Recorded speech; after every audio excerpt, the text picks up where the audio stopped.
The song on Radio 1. Tune of the week. BBC Radio 1. So all of this week I've been playing you one of my favourite songs of the moment just because I really want to and because I can. It's my tune of the week and I have the person who gave us that gift on the phone. Jessica! Hello. Hello, Clara Amfo. Jessie Ware, how are you?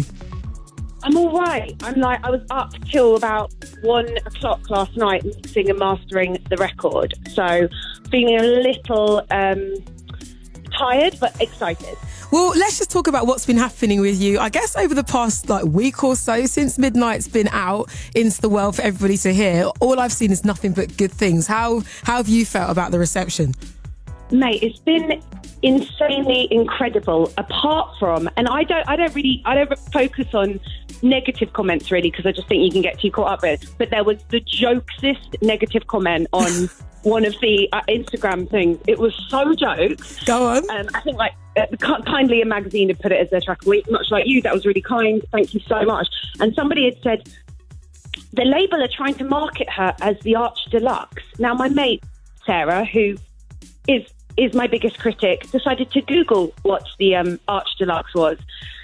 And apparently it's McDonald's biggest flop at an adult burger. So it made me laugh so much. I thought it was the best rinse ever, biggest marketing flop ever. But hopefully it isn't. Hopefully it's just a good song. It made me laugh that I was being compared to a burger. Well, just for the record, you are not a burger, and you are not a flopping burger at all. I hope I'm like a fish fillet or a Big Mac. One of those long contenders. But, yeah, you could be like one of those special fancy ones that you only get in the McDonald's in central London. It did make me laugh, man. But no, it's been really lovely. But I did think that was quite a joke. Well, look, everything is going really well. But I have to talk about your own self-criticism, because when you were in with Annie recently, you did say there are a bunch of new songs that you wrote that you just thought, hang on, these are just rubbish.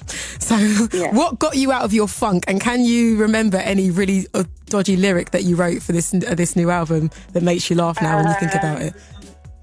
So what got me out of my funk was my mate Benny Blanco, who's you may know him for producing songs like Francis and Lights he's done, and he's done loads of the Ed's new record, and he did Say You Love Me with my friend 2 Inch Punch and Ed, and he just listened to my stuff and he said, this is really bad, what's happened to you, where have you gone? And I was like, no, it's really good, Annie, you just need to listen to it 5 times in a row. And he was just like, no, it's not good. So he was the person that kind of got me out of that funk by just telling me to kind of remember what I've been doing before, when I wasn't so aware of, the business side of being an artist is really exhausting, and it can sometimes take over the actual creativity.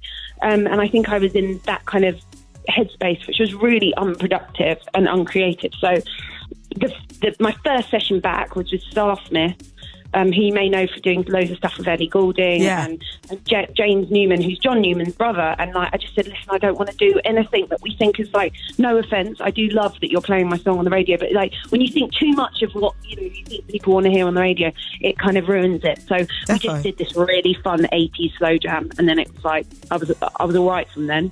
And any dodgy lyrics from any of the early sessions? No, babe.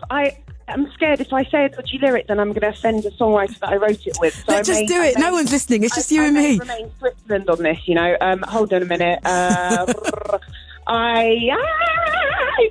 Let me come back to you and I'll try. Okay, come back to me.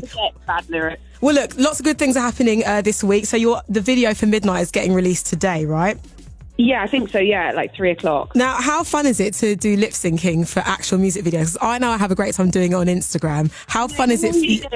I love lip syncing, but how fun is it for you as an actual, singer to lip sync on your own music video? Is it a good time? Well, it's a funny one, because actually lip syncing, you kind of, to really make it believable, and you kind of have to sing the song.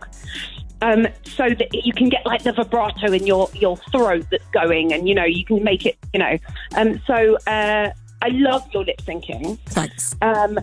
But you'd have to, if you were doing your own music video, you'd have to actually belt it out. And so Midnight belting it out in a quiet street in Mallorca, when old women are telling you to be quiet because you're filming in the middle of the night, they're going. And so this whole crew, I've never seen a more quiet crew for a video. We were literally running around these streets of Mallorca, but having to be quiet because old women were telling us to be quiet. So trying to belt Midnight but silently, it was quite difficult, but it is quite fun. Well, we look forward to seeing the video, but we're going to play the song now, which we're very excited to do. And we'll be seeing you in Ibiza because you're going to be performing it live, right? Yeah, can't wait. So this Sunday is on. But Jessie, we're going to get into the tune now. Would you like to introduce it? Do you want to do that, babes? Yeah, okay. Go forth. Hi, Radio 1. And hi, Clara. Thank you so much for making this your track of the week. This is Jessie Ware, and this is my new single, Midnight.